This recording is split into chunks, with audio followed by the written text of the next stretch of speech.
Hello traders, hello everyone, my name is Gregor and welcome to a new episode Surfing the Elliott Waves, where I'll look at some of the most interesting structures for this week. This video has been brought to you by Orbex. I will look at the Euro, Aussie, Gold, S&P 500 and Dollar Mexican Peso. Looking firstly at the Euro Dollar, as you know, we've been tracking these two wave counts for a while, okay? And looks like that still both of the wave counts are valid. First one shows potential 5-wave move underway, meaning more upside after this 3-wave drop that can be trading around the support. Well, the perfect support is at the former wave 4 here around 1.16 level, which could be touched actually if we consider that on the 4-hour time frame chart this wave C is still ongoing. Notice that this can be wave 1, wave 2, nice extended wave 3, you had a wave 4 bounce. It looks like that market can see a little bit of more weakness here to make this wave 5 in 5 subwaves before market could stabilize. So for now, euro dollar still remains on the bearish track, but after these 5 waves down, we should be aware at least of a 3-wave recovery, if not something more aggressive to the upside. Also, looking at Aussie dollar, this one is also still in this retracement. Now, just to give a quick look here on the higher degree time frame charts to give you the full perspective. Here, as you know, I've been looking for this recovery that is playing out very nicely, and it looks like that this recovery has room for more upside. Why?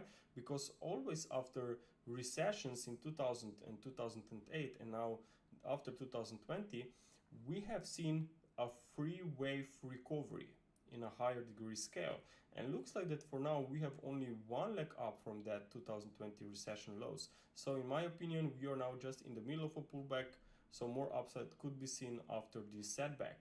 So looking at the weekly chart, ideally that's currently wave B underway. Wave B is a corrective leg, so it should be made by 3 subwaves, right? Well, you can already count 3 waves to the downside, with wave C now testing this lower trend line support.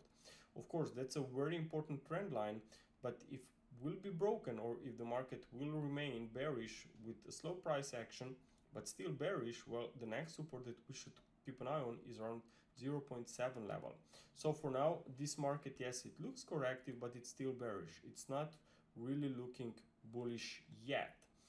But on the 4-hour chart, what is very important, again, wave C is a motive wave. It should be made by 5 subwaves, and currently what we are seeing here on the 4-hour time frame chart is that market is already breaking down into this wave 5.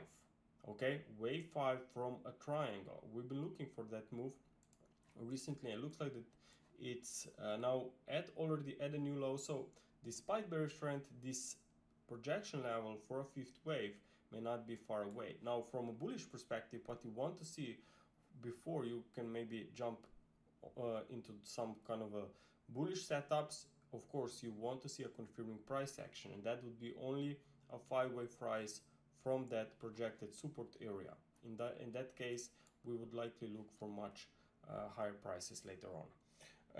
Now let's take a look also on gold.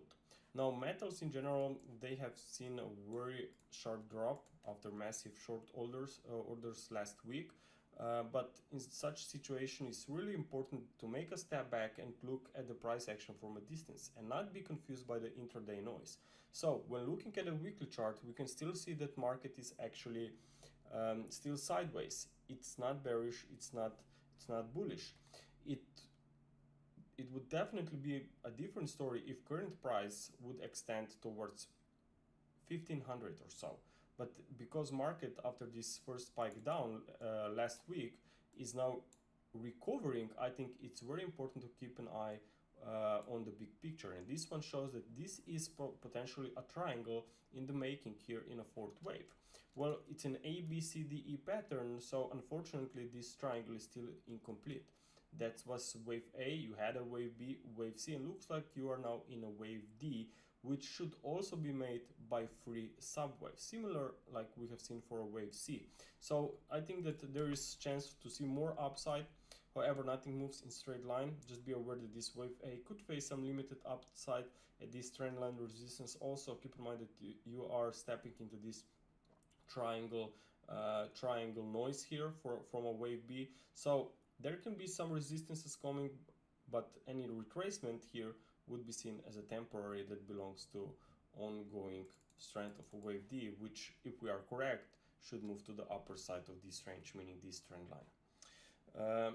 Now let's take a look also on the S&P 500. Well, the S&P 500 or stocks in general are very bullish, but we are seeing some very important pattern here. It's called a wedge pattern, or in Elliott wave terminology, it's called an ending diagonal. Ending diagonal, the name tells that it occurs at the end of a trend of a higher degree structure. And if you look closely from September lows, this is a 5-wave movement with an ending diagonal in a 5th wave. So this ending diagonal could complete this move, especially if market could also maybe drop below this trend line support. Okay, there's again threat to this COVID crisis that could spread in the next few weeks, months, and now you have this Afghanistan deal. So it's very a tricky situation, and with price trading at these extremes, I think that there is a huge risk that we could actually come to the downside. So if we see this broken trend line, then I think that this higher degree wave 4 will kick in and maybe even take us back towards 4,000 psychological support. Now, what is very important still in this current environment, despite some dollar strength that we are seeing across the board, is that dollar Mexican peso is still dollar against Mexican peso. This one is still in downtrend. Okay, so Mexican peso is doing well despite other commodity currencies being very weak against the US dollar. So now imagine what may happen if Aussie CAD and New Zealand dollar, which has been significantly lower in the past few hours, well, imagine what will happen with Mexican peso if those currencies will find a support. I think that this dollar Mexican peso will then break this lower trend line support.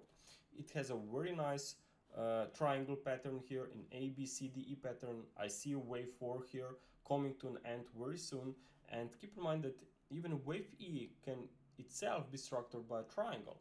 So here you have waves A, B, C, D, maybe wave E coming slightly a bit more upside here towards 20.0 level. Again, very nice psychological resistance, which could limit the upside. But the key point will be, of course, the breakdown. If we see a daily close here below this trend line, or I should say below 1970, then of course this could bring in a lot more weakness. At the same time, keep an eye on crude oil, which may try to look for some support after this recent very nice retracement, very nice pullback. I think that the support there, of course, will be very bullish for Mexican peso and even Canadian dollar. Traders, thank you very much for your attention. Hope that you enjoyed this video, and again, talk to you soon. Bye.